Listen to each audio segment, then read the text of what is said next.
datang Sabda Kakos.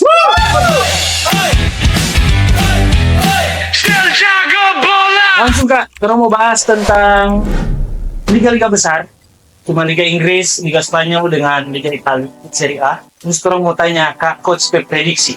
Di akhir musim itu, siapa di masing-masing yang mau menduduki itu tiga besar? Kita mulai dulu dari Liga Spanyol. Kalau dari tiga besar sih memang kalau Liga Spanyol kan dari tahun ke tahun itu Real Madrid dan Barcelona rivalitas itu kan dari tahun ke tahun seperti itu. Dan kayaknya tahun ini juga akan begitu. Tiga besar juga kayaknya antara Real Madrid sama Barcelona. Lalu yang bisa di tengah-tengah rivalitas itu ya ada Atletico Madrid sama Bilbao.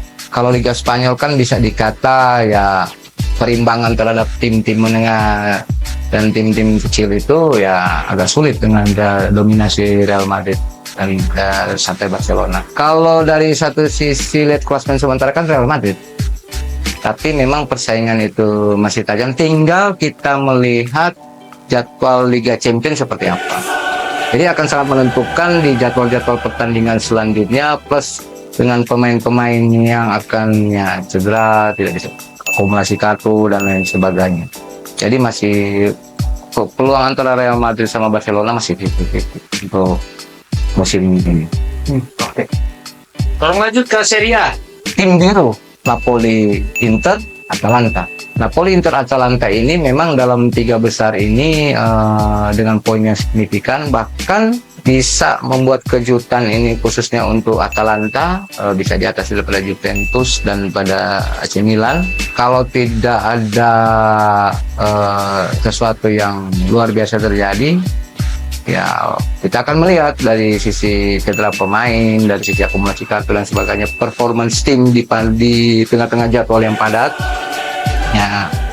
Ya ini bisa menjadi perdana Antonio Conte ya untuk Napoli. Dia juga pelatih dulu mantan Inter, pelatih Inter. Jadi ini Antonio Conte ya ini akan jadi ajang pembuktian kalau bisa membawa Napoli di Scudetto tahun ini. Jadi Napoli, Inter, Atalanta itu bersaing signifikan.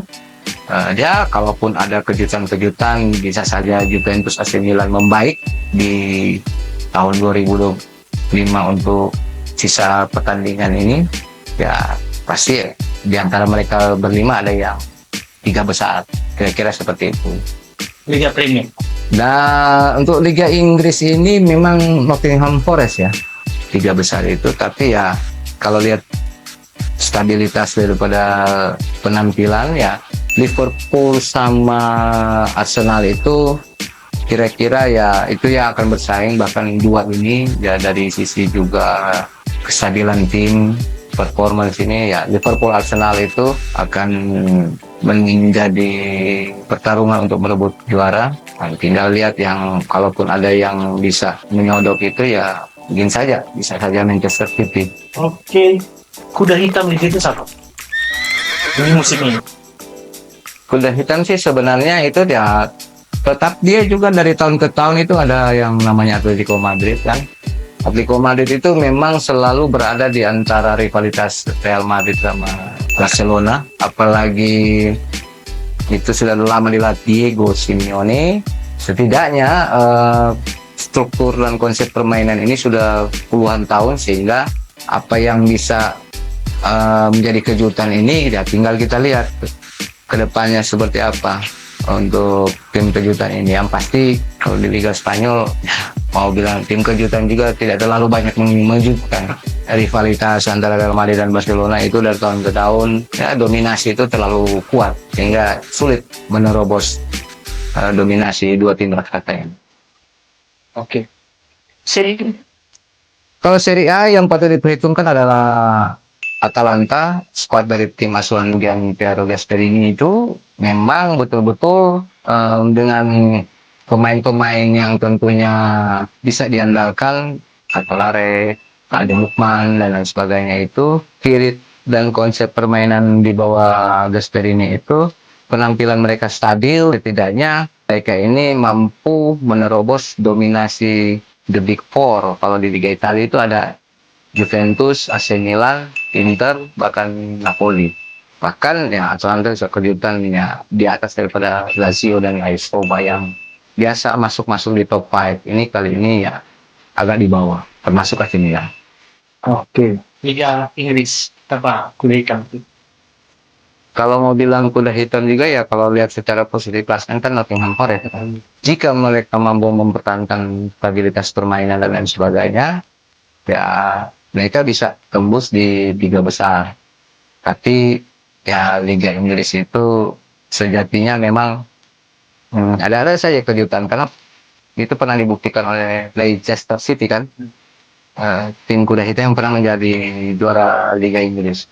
Ya siapa tahu ini mungkin tahunnya Nottingham Forest sehingga Liga Inggris itu bisa jadi lebih berwarna bukan lagi cuma sekedar dominasi Manchester City, Manchester United, Liverpool dan lain-lain.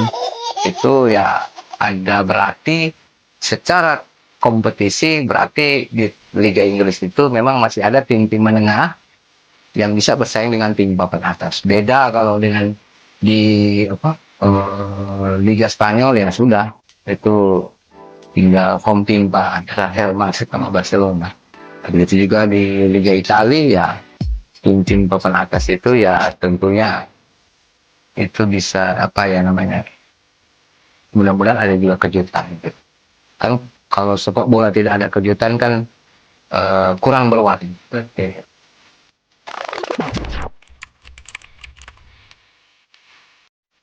Yang paling flop ini musim tentunya Barcelona sih sebenarnya.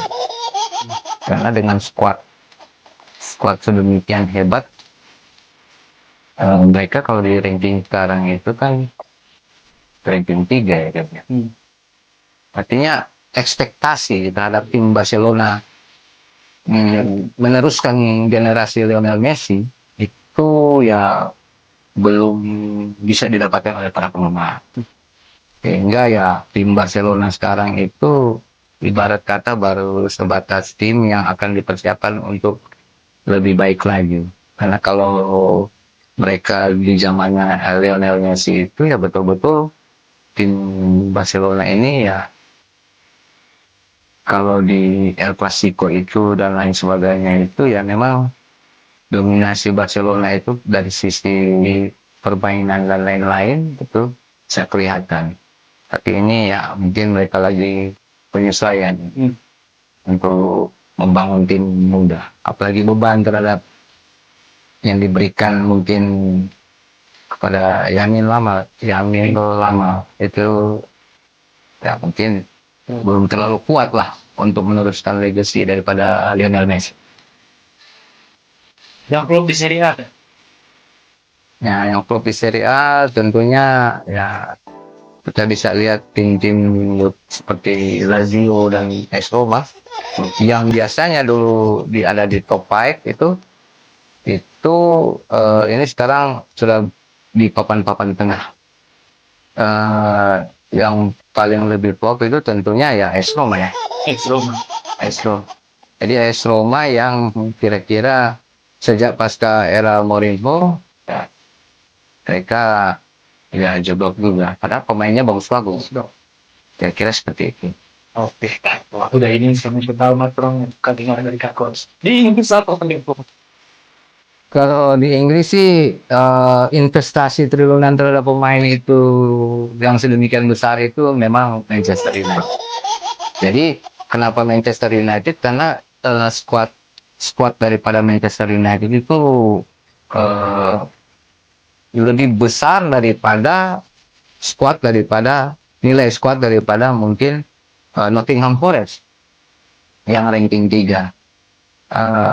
Apalagi dari sisi pelatih itu banyak berganti pelatih itu tentunya mengganggu stabilitas permainan Manchester United itu sendiri, plus dengan belum adanya sosok yang bisa menggendong Manchester United.